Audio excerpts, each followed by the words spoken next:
اچھا، یہ جو لوگ بینکوں میں بیٹھے ہوئے ہیں، جو لوگ سرکاری دفاتر میں بیٹھے ہوئے ہیں، جو ہسپتالوں میں بیٹھے ہوئے ہیں، یہ نہ تو سیاستدان ہیں نہ یہ علماء ہیں، ہاں، لیکن یہ اس قدر بد اخلاقی سے سائلوں کے ساتھ بات کرتے ہیں اور اس قدر وہ جڑ طریقے سے بات کرتے ہیں کہ وہ جو مریض آیا ہوا ہے یا وہ کوئی سائل آیا ہوا ہے وہ بیچارہ بڑا پریشان ہوتا ہے۔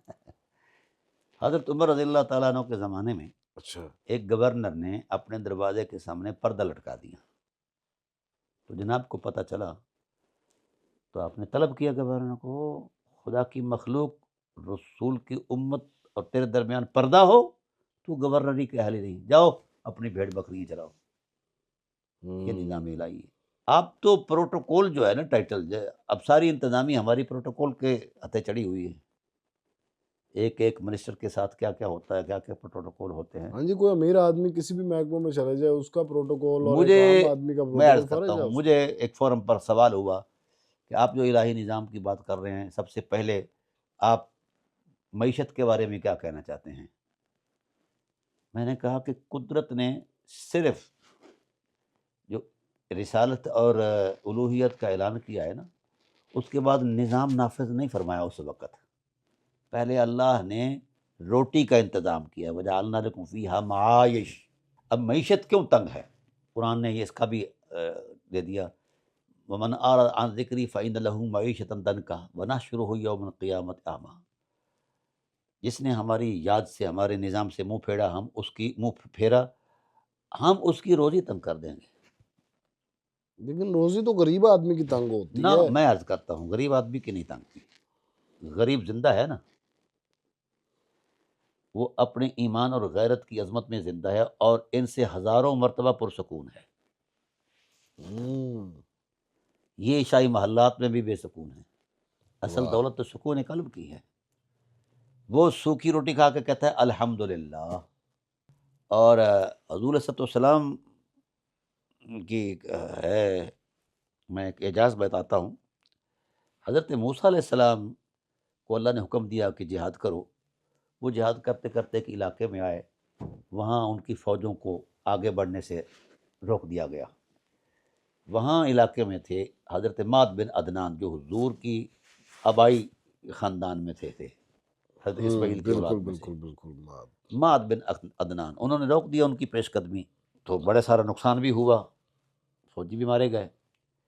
جناب موسیٰ علیہ السلام نے کہا پروردگار عالم، اب تو یہ چیزیں برباد ہو رہی ہیں، معد بن عدنان کے خلاف بد دعا کرنے لگے۔ تو بارگاہ عظمت الہی سے آواز آئی، خبردار، جس کے لیے تو بد دعا کر رہا ہے، اس کی پشت میں سید المرسلین تشریف فرما ہے۔ اللہ اکبر۔ اس وقت جناب نے کہا کہ پروردگار عالم، تو وہ ٹائٹل مجھے دینا چاہیے۔ تو آپ نے فرمایا نہیں، وہ سید المرسلین خاتم النبیین کا ٹائٹل ہے، اے اللہ اگر وہ نہیں تو پھر مجھے ان کی امت میں بنا دے۔ اب ایک جملہ اس حدیث میں ہے کہ اس امت کی خاصیت کیا ہوگی، خوبی کیا ہوگی؟ کیا یہ موسیٰ علیہ السلام نے سوال کیا۔ پروردگار عالم نے فرمایا اس امت کی خاصیت اور خوبی یہ ہے، وہ میری طرف سے تھوڑے سے رزق پر راضی ہو جائیں گے۔ واہ، سبحان اللہ۔ وہ میری طرف سے تھوڑے سے رزق پر راضی ہو جائیں گے، اور میں ان کی تھوڑی عبادت پر راضی ہو جاؤں گا۔ کیا کہنے، سبحان اللہ۔ ٹھیک ہے، اور ایسا ہے، امت سے یہ لوگ وابستہ ہیں، ان لوگوں کو امت سے کیا تعلق ہے؟ ان کے تو کرداروں کو دیکھ کے پھر آپ کہہ سکتے ہیں کہ یہ تو اسلام سے خارج ہے۔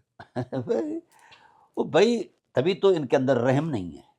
مجھے آج کی گفتگو کے بعد ایک اندازہ ہوا، نہ اسلام سے سنی خارج ہے، ہاں نہیں، نہ شیعہ خارج ہے، نہ نہ دیوبندی کچھ خارج بھی ہے، نہیں، نہ وہابی خارج ہے۔ اسلام سے خارج وہ ہے جو اخوت اور یگانگت کو نقصان پہنچاتا ہے۔ بالکل۔ اسلام سے خارج وہ ہے جو توبہ کر نہیں رہا، ہاں اور اسلام سے خارج وہ ہے جو لوگوں کو نقصان پہنچاتا بس بھائی، یہ اسلام کے ٹائٹل دیکھیے نا جی، یہ اسلام کے ٹائٹل پر آتے نہیں ہیں، اسلام کے اینٹی ٹائٹل پر ضرور آتے ہیں، ان کو یہی ٹارگٹ دیا جاتا ہے۔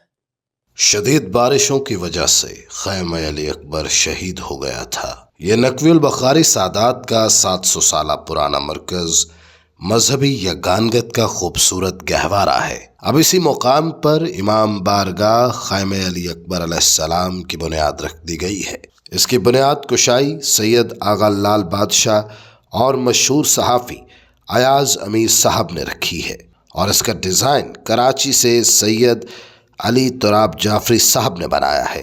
इमाम बारगाह की तामीर का ज़िम्मा मॉडर्न इंजीनियर्स प्राइवेट लिमिटेड के सुपुर्द किया गया है। इसकी कागजी कार्रवाई मुकम्मल हो चुकी है और खुदाई का अमल भी शुरू हो चुका है। आशिकाने हम शक्ल पैगंबर से इल्तिमास है कि तामीरी मामलात में बढ़ चढ़ कर हिस्सा लें, अपना हिस्सा डालकर मौला की खुशनुदी अपने नाम करें। नज़र न्याज भिजवाने के लिए इस नंबर पर राब्ता करें 0324430558 गदाए शहजादा अली अकबर अलैहिस्सलाम सैयद आफाक हुसैन शाह बुखारी सैयद हसन अली ज़ादा बुखारी। आपकी भेजी गई न्याज हमारे पास इमाम आखिरुज़्ज़मान अजलल्लाह फ़रजल शरीफ की अमानत है। इसकी पाई पाई जागीरे अली अकबर पर लगी। बेशक इनका इस्लाम के साथ क्या था? इनका किरदार और गुफ्तार और है। समझा गई भाई। जो नेशनल असम्बली का मेंबर गंदी नालियों से जो ग्रांट आती है गंदी नालियों के बनाने के लिए, उनसे वो गंद खाने के लिए अपने आप की शान समझता है, वो क्या कानून साजी करेगा पाकिस्तान की असम्बली में? ओए होए होए होए, ये क्या बात कर रहे जी हैं ये बात वो है जो तजर्बे से मैं कह रहा हूँ। कि गंदी नालियों की सफाई के लिए जो ग्रांट आई वो खुद खा गया। खा जाते हैं, बल्कि इनको अलाउड होता है कानूनी तौर पर कि इतने फीसद जो है ना ये तरक्याती फंड जो है ना वो तुम्हारे हैं। फिर आगे बढ़ते हैं ये फंड्स और आगे आकर फिर वो ठेकेदारों से वो हम तक तो मेरे ख्याल है 10 या 15% पहुंचता है। सिंध में तो ये भी नहीं है। वोट लेने के लिए लोगों के और सामने बस ऐसे हमने सबको देखा है। ये तो ट्रेडिंग है, सियासत नहीं है। याद रखिए सियासत के अंदर तहारत ज़रूरी है। वाह सर क्या कहना। उसकी वजह सियासत किसको कहते हैं? अब मुआविया की भी सियासत है, अली की भी सियासत है। अब वो अपनी क्लेवरेंसी को सियासत समझता है। मौला कहते हैं कि ये काम मुझे मेरा मनसब नहीं करने देता, मेरा दीनी तशख़्ख़ुस मेरा दीनी वक़ार मुझे ये नहीं करने देता, वरना इसकी ऐसी की तैसी कर देते वो। ठीक है ना जी। तो उसमें ऐसी सूरतें हैं। शाह साहब गुजारिश ये है, सियासत किसको कहते हैं? सियासतदान को सियासत के अबजद का भी नहीं पता। साइंस से सियासत है, साइंस किसको कहते हैं? मैंने भी घोड़ी छोड़ी रखी हैं। इस वक्त वो लेटते छिड़ते हैं ना तो वो मट्टी बदन में हो जाती है, तो उनको खुजली होती है, तो वो बेकरार होते हैं, परेशान होते हैं। ये बड़ा नाजुक जानवर होता है। फिर हम वो खरखरा मारते हैं, उसको सफ़ा करते हैं, वो आसूदा हो जाता है। तो जिस मसले की सूरत में वो डिस्टर्ब हुआ है जानवर, उस मसले को हटा दिया जाए तो वो खुशहाल हो जाता है। तो सो ऐसे ही मखलूक खुदा के मसाइल को हल करने का नाम सियासत है। अरे क्या कहने। समझा और गई? ये पैसे ये कमाने मखलूक के चक्कर खुदा को मसाइल में उलझाते हैं। फ़र्क में ये निजासत है सियासत नहीं। ये निजासत है, सियासत नहीं है। बहुत उम्दा। और मैं ऐसे लोगों की मिसाल दे सकता हूँ जिन्होंने सियासत को इबादत समझ कर किया है। आपके पाकिस्तान के लिहाज अंदर से पाकिस्तान में अभी तक कोई आपकी नज़र में अच्छा सियासतदान है? बहुत बड़े कौन कौन? कायद आज़म मोहम्मद अली जिन्ना रहमतुल्लाह अलैह। हाँ वाह क्या बात। उनके बाद वो तो फाउंडर होगा ना। भाई फिर अगर इस तरफ आना है तो फिर मुझे 4 से 5 घंटे दिए जाएं, फिर मैं गिन के सुनाऊंगा। ये अगली किस्त में रखते हैं, ये निज़ाम से रिलेट करते हैं। पीपल पार्टी बड़ी बदनाम है हाँ मौलवियों के यहाँ, हाँ। ठीक है ना।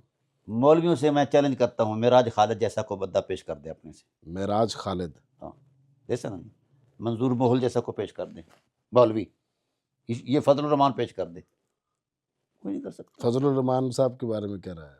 यार मैं किसी के बारे में कोई राय नहीं देता, मैं हालात का मंजरनामा पेश कर रहा हूँ। ऐसा ना हो कि मेरे पास आप FIR करा दें, क्योंकि कि ये FIRों के भी यहाँ जनाब जो है ना जी मंडी लगी होती है। अच्छा अच्छा। हाँ हाँ, अदालत कहती है कि ये जो पतंगबाजी है इससे लोगों के गले कटते हैं, और कटे भी हैं। बहुत कटे। बहुत सारे घराने तबाह हुए हैं, लेकिन अब चंद शरपसंद लोगों के कहने पर بی بی صاحبہ نے وہ فرما دیا ہے، ٹھیک ہے جی کرو جی.